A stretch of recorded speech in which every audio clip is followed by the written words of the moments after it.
ಇನ್ನೇನು test examination ಹತ್ರ ಬರ್ತಾ ಇದೆ ಅನ್ಬೇಕಾದ್ರೆ ಎಲ್ಲ ಶಾಲೆಗಳಲ್ಲಿ ಟೀಚರ್ಸ್ ಮಾಡುವಂತಹ ಒಂದು ಮುಖ್ಯವಾದ ಕೆಲಸ ಅಂದ್ರೆ ರಿವಿಷನ್. ಸೊ ಈ ರಿವಿಷನ್ ವರ್ಕ್ ಸ್ಟಾರ್ಟ್ ಮಾಡಿದಾಗ ಎಷ್ಟೋ ವಿದ್ಯಾರ್ಥಿಗಳಿಗೆ ಈ ರಿವಿಷನ್ ಇಂದ ಪ್ರಯೋಜನ ಆಗೋದೇ ಇಲ್ಲ. ಕೆಲವು ವಿದ್ಯಾರ್ಥಿಗಳು ಮಾತ್ರ ಇದರಿಂದ ಪ್ರಯೋಜನ ಪಡ್ಕೊಳ್ತಾರೆ, ಆದರೆ ಉಳಿದ ವಿದ್ಯಾರ್ಥಿಗಳಿಗೆ ಈ ರಿವಿಷನ್ ಇಂದ ಅವ್ರಿಗೆ ಪ್ರಯೋಜನ ಆಗೋದೇ ಇಲ್ಲ. ಆಗ ಏನಾಗುತ್ತೆ, ರಿವಿಷನ್ ಎಫೆಕ್ಟಿವ್ ಆಗಿ ಆಗೋದಿಲ್ಲ. ಇದರ ಪರಿಣಾಮ ಸುಮಾರು ವಿದ್ಯಾರ್ಥಿಗಳು ಪರೀಕ್ಷೆಯಲ್ಲಿ ತುಂಬಾ ಕಡಿಮೆ ಅಂಕಗಳನ್ನು ತೆಗೆದುಕೊಳ್ತಾರೆ, ಫೇಲ್ ಆಗೋ ಚಾನ್ಸಸ್ ಕೂಡ ಇರುತ್ತೆ. ಹಾಗಾಗಿ ಇವತ್ತಿನ ವಿಡಿಯೋದಲ್ಲಿ ಯಾವ ರೀತಿ ನಾವು ಎಫೆಕ್ಟಿವ್ ಆಗಿ ರಿವಿಷನ್ ಮಾಡ್ಬೋದು, ಯಾವ ರೀತಿ ಎಲ್ಲಾ ವಿದ್ಯಾರ್ಥಿಗಳಿಗೂ ಪ್ರಯೋಜನ ಆಗೋ ರೀತಿನಲ್ಲಿ ನಾವು ಒಂದು ರಿವಿಷನ್ ವರ್ಕ್ ಅನ್ನ ಮಾಡ್ಬೋದು ಅನ್ನೋದನ್ನ ತಿಳ್ಕೊಳ್ಳೋಣ. ಹಾಗಾಗಿ ವಿಡಿಯೋನ ಎಲ್ಲೂ ಸ್ಕಿಪ್ ಮಾಡದೆ ಕೊನೆವರೆಗೂ ನೋಡಿ. ಎಲ್ರಿಗೂ ನಮಸ್ಕಾರ. ನಾವು ಪಾಠ ಮಾಡಬೇಕಾದ್ರೆ ಆಗಿರ್ಬೋದು, ಟೆಸ್ಟ್ ಎಕ್ಸಾಮಿನೇಷನ್ ಕ್ವಶನ್ ಪೇಪರ್ ತಯಾರು ಮಾಡಬೇಕಾದ್ರೆ ಆಗಿರ್ಬೋದು, ಅಥವಾ ಯಾವುದೇ ಒಂದು ವರ್ಕ್ ನ ವಿದ್ಯಾರ್ಥಿಗಳಿಗೆ ಕೊಡಬೇಕಾದ್ರೆ ಆಗಿರ್ಬೋದು, ಹಾಗೇನೆ ನಾವು ರಿವಿಷನ್ ವರ್ಕ್ ಮಾಡಬೇಕಾದ್ರೆ ಕೂಡ ಒಂದು ವಿಷಯವನ್ನ ನಾವು ಮುಖ್ಯವಾಗಿ ಗಮನದಲ್ಲಿಡಬೇಕು. ಅದು ಎಲ್ಲ ವಿದ್ಯಾರ್ಥಿಗಳ ಬುದ್ಧಿ ಸಾಮರ್ಥ್ಯ, ಕಲಿಕಾ ಸಾಮರ್ಥ್ಯ ಒಂದೇ ರೀತಿ ಇರೋದಿಲ್ಲ ಅನ್ನೋದನ್ನ ಅರ್ಥ ಮಾಡ್ಕೋಬೇಕಾಗತ್ತೆ. ನಮ್ಮ ತರಗತಿಗಳಲ್ಲಿ 3 ರೀತಿಯಾದಂತಹ ವಿದ್ಯಾರ್ಥಿಗಳಿರ್ತಾರೆ. ಅಬೋ ಆವರೇಜ್ ಸ್ಟೂಡೆಂಟ್ಸ್ ಇರ್ತಾರೆ, ಬಿಲೋ ಆವರೇಜ್ ಇರ್ತಾರೆ, ಹಾಗೆ ಆವರೇಜ್ ಸ್ಟೂಡೆಂಟ್ಸ್ ಕೂಡ ಇರ್ತಾರೆ.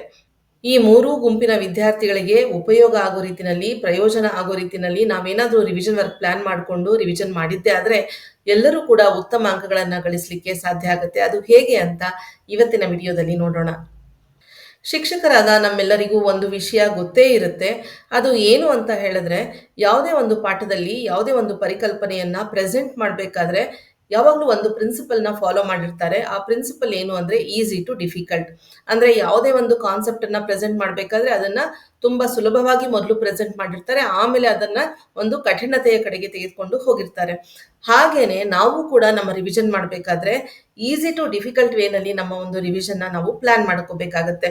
ಅಂದ್ರೆ ಇಲ್ಲಿ ನಾವು 3 ರೀತಿಯಾದಂತಹ ಒಂದು ಪ್ರಶ್ನೆ ಪತ್ರಿಕೆಗಳನ್ನಾಗಿರ್ಬೋದು, ಅಥವಾ 3 ರೀತಿಯಾದಂತಹ ಒಂದು ವರ್ಕ್ಶೀಟ್ಸ್ ನ ತಯಾರು ಮಾಡಿಕೊಂಡ್ರೆ ನಾವು ತುಂಬಾ ಚೆನ್ನಾಗಿ, ತುಂಬಾ ಎಫೆಕ್ಟಿವ್ ಆಗಿ ನಾವು ರಿವಿಷನ್ ಮಾಡೋದಕ್ಕೆ ಸಾಧ್ಯ ಆಗುತ್ತೆ. ಈ 3 ರೀತಿಯಾದಂತಹ ವರ್ಕ್ಶೀಟ್ಸ್ ಯಾವುದು ಅಂತ ಹೇಳಿದ್ರೆ, ಮೊದಲನೇದಾಗಿ ನಾವು ಬೇಸಿಕ್ ಲೆವೆಲ್ ಅಲ್ಲಿ ಒಂದು ವರ್ಕ್ಶೀಟ್ಸ್ ನ ತಯಾರು ಮಾಡ್ಕೋಬೇಕಾಗತ್ತೆ. ಅಂದ್ರೆ ಈ ಒಂದು ವರ್ಕ್ಶೀಟ್ಸ್ ತರಗತಿನಲ್ಲಿರುವಂತಹ ಎಲ್ಲಾ ವಿದ್ಯಾರ್ಥಿಗಳು ಈ ಒಂದು ವರ್ಕ್ಶೀಟ್ಸ್ ನ ಮಾಡ್ಲಿಕ್ಕೆ ಸಾಮರ್ಥ್ಯವನ್ನ ಪಡೆದಿರ್ತಾರೆ. ಆ ರೀತಿಯಾದಂತಹ ತೀರಾ ಒಂದು ಸುಲಭದ ಮಟ್ಟದಲ್ಲಿ ನಾವು ವರ್ಕ್ಶೀಟ್ಸ್ ನ ತಯಾರು ಮಾಡ್ಕೋಬೇಕಾಗತ್ತೆ. ಇದಾದ ನಂತರ ಸೆಕೆಂಡ್ ಲೆವೆಲ್ ಅಲ್ಲಿ ಒಂದು ವರ್ಕ್ಶೀಟ್ ನ ಮಾಡ್ಕೋಬೇಕಾಗತ್ತೆ. ಸೆಕೆಂಡ್ ಲೆವೆಲ್ ಅಲ್ಲಿ ಅಂತಂದ್ರೆ ಸಾಧಾರಣ ಕಠಿಣತೆಯ ಮಟ್ಟವನ್ನ ಹೊಂದಿರುವಂತಹ ಒಂದು ವರ್ಕ್ಶೀಟ್ ನ ತಯಾರು ಮಾಡ್ಕೋಬೇಕಾಗತ್ತೆ. ಮೂರನೇದಾಗಿ ಹೈಲಿ ಡಿಫಿಕಲ್ಟ್ ಲೆವೆಲ್, ಅಂದ್ರೆ ವಿದ್ಯಾರ್ಥಿಗಳ ಸಾಮರ್ಥ್ಯಕ್ಕೆ ಸವಾಲೊಡ್ಡುವ, ಅಂತಂದ್ರೆ ಯಾರು ಅಬೌವ್ ಆವರೇಜ್ ಇರ್ತಾರಲ್ಲ ಆ ವಿದ್ಯಾರ್ಥಿಗಳ ಬುದ್ಧಿಶಕ್ತಿಗೆ ಸವಾಲೊಡ್ಡುವಂತಹ ಒಂದು ವರ್ಕ್ಶೀಟ್ ನಾವು ಥರ್ಡ್ ಲೆವೆಲ್ ಅಲ್ಲಿ ತಯಾರು ಮಾಡ್ಕೋಬೇಕಾಗುತ್ತೆ. ಈ ರೀತಿಯಾಗಿ ನಾವು 3 ಲೆವೆಲ್ ಅಲ್ಲಿ ವರ್ಕ್ಶೀಟ್ ನ ತಯಾರು ಮಾಡಿಕೊಂಡು ರಿವಿಷನ್ ಮಾಡಿದಾಗ ತುಂಬಾ ಎಫೆಕ್ಟಿವ್ ಆಗಿ ನಾವು ಮಾಡಬಹುದು. ಒಂದು ಚಿಕ್ಕ ಎಕ್ಸಾಂಪಲ್ ಮೂಲಕ ಅದನ್ನ ಹೇಗೆ ಅಂತ ನಾನು ವಿವರಿಸ್ತೇನೆ. ಸೇ ಫಾರ್ ಎಕ್ಸಾಂಪಲ್, ನೀವು ಒಂದು ಕಾನ್ಸೆಪ್ಟ್ ನ ರಿವಿಷನ್ ಮಾಡ್ತಾ ಇದ್ದೀರಾ. a+b² = a²+2ab+b² ಅಂತ ಇದೊಂದು ಆಲ್ಜಿಬ್ರಾಯಿಕ್ ಐಡೆಂಟಿಟಿ. ನೋಡಿ, ಈ ಒಂದು ಆಲ್ಜಿಬ್ರಾಯಿಕ್ ಐಡೆಂಟಿಟಿ ನಲ್ಲಿ ನಾವು 3 ಲೆವೆಲ್ ವರ್ಕ್ಶೀಟ್ಸ್ ನ ನಾವು ತಯಾರು ಮಾಡಬಹುದು. ಹೇಗೆ ಅಂತ ನೋಡೋಣ. ಮೊದಲನೇದಾಗಿ ಈಸಿ ಲೆವೆಲ್ ಅಲ್ಲಿ ವರ್ಕ್ಶೀಟ್ ಯಾವ ರೀತಿ ತಯಾರು ಮಾಡಬಹುದು ಅಂತಂದ್ರೆ, ಈ ಒಂದು a+b² a²+2ab+b² ಐಡೆಂಟಿಟಿ ಇದೆಯಲ್ಲ, ಇದರಲ್ಲಿ ಎಷ್ಟು ಟರ್ಮ್ಸ್ ಇದೆ ಅಂತ ನಾವು ಕೇಳ್ಬೋದು. ಇದರಲ್ಲಿರುವಂತಹ ವೇರಿಯೇಬಲ್ಸ್ ಯಾವುದು ಅಂತ ಕೇಳ್ಬೋದು. ಆಮೇಲೆ ಇದರಲ್ಲಿ ಹೈಯೆಸ್ಟ್ ಪವರ್ ಏನು ಅಂತ ಕೇಳ್ಬೋದು. ಆಮೇಲೆ ಈ ಒಂದು a²+2ab+b² ಇದೆಯಲ್ಲ, ಇದು ಮಾನಾಮಿಯಲ್ಲ, ಬೈನಾಮಿಯಲ್ಲ, ಟ್ರೈನಾಮಿಯಲ್ಲ ಅಂತ ಕೇಳ್ಬೋದು. ಆಮೇಲೆ a+b ಅಂತ ಇದೆಯಲ್ಲ, ಇದು ಮಾನಾಮಿಯಲ್ಲ, ಬೈನಾಮಿಯಲ್ಲ ಅಂತ ಕೇಳ್ಬೋದು. ಹಾಗೇನೆ ಇದರಲ್ಲಿ ಕೆಲವೊಂದು ಸಿಂಪಲ್ ಆಗಿರುವಂತಹ ಪ್ರಾಬ್ಲಮ್ಸ್ ಕೂಡ ಕೊಡ್ಬೋದು. If a = 3, b = 5, find out a+b².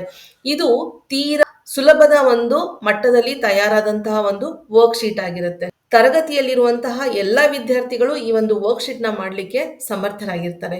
ಆಮೇಲೆ ಸೆಕೆಂಡ್ ಲೆವೆಲ್ ಅಂದ್ರೆ ಮೀಡಿಯಂ ಲೆವೆಲ್ ಆಫ್ ಡಿಫಿಕಲ್ಟಿ ನಲ್ಲಿ ಯಾವ ರೀತಿ ಪ್ರಶ್ನೆಗಳನ್ನ ಕೇಳಬಹುದು, ಇದೇ ಸೇಮ್ ಆಲ್ಜಿಬ್ರಾಯಿಕ್ ಐಡೆಂಟಿಟಿ ಇಟ್ಕೊಂಡು ಅಂತ ಹೇಳಿದ್ರೆ 2a+3b² ಇದನ್ನ ಸಾಲ್ವ್ ಮಾಡಿ ಅಂತ ಕೇಳ್ಬೋದು. ಅಥವಾ 3a+4b² ಇದನ್ನ ನೀವೊಂದು ಫ್ಯಾಕ್ಟರೈಸೇಷನ್ ಮೆಥಡ್ ಅಲ್ಲಿ ಸಾಲ್ವ್ ಮಾಡಿ ಅಂತ ಕೇಳ್ಬೋದು.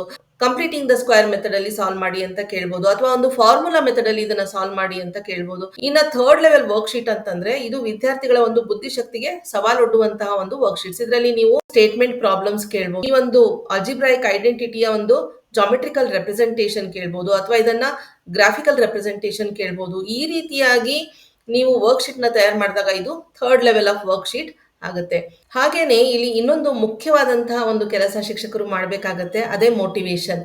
ವಿದ್ಯಾರ್ಥಿಗಳು ಫಸ್ಟ್ ಲೆವೆಲಿಂದ ಸೆಕೆಂಡ್ ಲೆವೆಲ್, ಸೆಕೆಂಡ್ ಲೆವೆಲಿಂದ ಥರ್ಡ್ ಲೆವೆಲ್‌ಗೆ ಹೋಗ್ಬೇಕಾದ್ರೆ, ಆ ವಿದ್ಯಾರ್ಥಿಗಳಿಗೆ ಒಂದು ರೆಕಗ್ನಿಷನ್‌ನ ಕೊಡ್ಬೇಕಾಗತ್ತೆ. ಆ ವಿದ್ಯಾರ್ಥಿಗಳನ್ನ ತರಗತಿಯ ಮುಂಭಾಗದಲ್ಲಿ ನಿಲ್ಲಿಸಿ, ಬೇರೆ ವಿದ್ಯಾರ್ಥಿಗಳಿಗೆ ಹೇಳ್ಬೇಕಾಗುತ್ತೆ. ನೋಡಿ, ಈ ವಿದ್ಯಾರ್ಥಿಗಳು ಫಸ್ಟ್ ಲೆವೆಲಿಂದ ಸೆಕೆಂಡ್ ಲೆವೆಲ್‌ಗೆ ಹೋಗ್ತಾ ಇದ್ದಾರೆ. ಸೆಕೆಂಡ್ ಲೆವೆಲಿಂದ ಥರ್ಡ್ ಲೆವೆಲ್‌ಗೆ ಹೋಗ್ತಾ ಇದ್ದಾರೆ. ಹಾಗಾಗಿ ನೀವು ಕೂಡ ಆದಷ್ಟು ಬೇಗ ಫಸ್ಟ್ ಲೆವೆಲ್‌ನ ಕಂಪ್ಲೀಟ್ ಮಾಡಿ ಸೆಕೆಂಡ್ ಲೆವೆಲ್‌ಗೆ ಬನ್ನಿ. ಸೆಕೆಂಡ್ ಲೆವೆಲಿಂದ ಥರ್ಡ್ ಲೆವೆಲ್‌ಗೆ ಬನ್ನಿ. ಸ್ವಲ್ಪ ಮೋಟಿವೇಷನಲ್ ಮಾತುಗಳನ್ನಾಡಿ, ಅವ್ರಿಗೆ ಒಂದು ಪ್ರೋತ್ಸಾಹದ ನುಡಿಗಳನ್ನಾಡಿ, ಅವ್ರಿಗೆ ಅಪ್ರಿಶಿಯೇಟ್ ಮಾಡಿ. ಈ ರೀತಿ ಮಾಡೋದ್ರಿಂದ ಏನಾಗುತ್ತೆ, ವಿದ್ಯಾರ್ಥಿಗಳಲ್ಲಿಯೂ ಕೂಡ ಒಂದು ರೀತಿಯಾದಂತಹ ಒಂದು ಆಸಕ್ತಿ ಮೂಡುತ್ತೆ. ವಿದ್ಯಾರ್ಥಿಗಳಲ್ಲಿಯೂ ಕೂಡ ಒಂದು ಆಸಕ್ತಿ ಬೆಳೆಯುತ್ತೆ. ಆದಷ್ಟು ಬೇಗ ನಾವು ಕೂಡ ಫಸ್ಟ್ ಲೆವೆಲಿಂದ ಸೆಕೆಂಡ್ ಲೆವೆಲ್‌ಗೆ ಹೋಗ್ಬೇಕು, ಸೆಕೆಂಡ್ ಲೆವೆಲಿಂದ ಥರ್ಡ್ ಲೆವೆಲ್‌ಗೆ ಹೋಗ್ಬೇಕು ಅನ್ನುವಂಥ ಒಂದು ಆಸೆ ಅವರಲ್ಲಿ ಬೆಳೆಯುತ್ತೆ.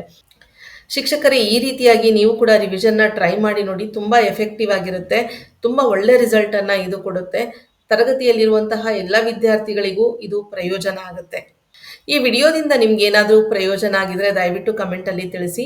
ಹಾಗೇನೆ ಈ ವಿಡಿಯೋ ನಿಮ್ಗೆ ಇಷ್ಟ ಆಗಿದ್ರೆ ಲೈಕ್ ಮಾಡಿ, ಶೇರ್ ಮಾಡಿ, ಹಾಗೆ ಚಾನಲ್‌ನ ಸಬ್ಸ್ಕ್ರೈಬ್ ಮಾಡಿ, ಹಾಗೆ ಬೆಲ್ ನೋಟಿಫಿಕೇಷನ್ ಐಕಾನ್ ಅನ್ನ ದಯವಿಟ್ಟು ಪ್ರೆಸ್ ಮಾಡಿ. ನನ್ನ ಮುಂದಿನ ವಿಡಿಯೋದಲ್ಲಿ ಮತ್ತೆ ನಾನು ನಿಮ್ಮನ್ನ ಭೇಟಿ ಮಾಡ್ತೀನಿ. ಅಲ್ಲಿವರೆಗೆ ನಮಸ್ಕಾರ. ಧನ್ಯವಾದ.